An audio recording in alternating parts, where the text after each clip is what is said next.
Hi guys! So ayan, nakapag-Jollibee ang aking mga anak. Sarap sa pakiramdam kapag nabigyan mo sila ng mga bagay-bagay. Kahit simple lang, at least nakaranas sila na mag-Jollibee.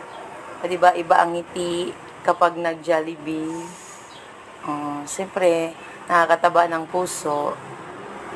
As mama, masaya ako na happy din sila. Diba? Ayan. Minsan lang kasi kami mag-Jollibee guys kasi walang budget.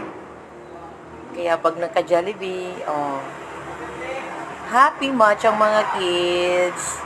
So, ganyan lang ang buhay ng ating mga nanay. Masaya na tayo para sa ating mga anak. So, yan guys. Thank you so much for watching always my videos. Sana supportahan nyo po ako po lagi. Thank you so much. Bye-bye.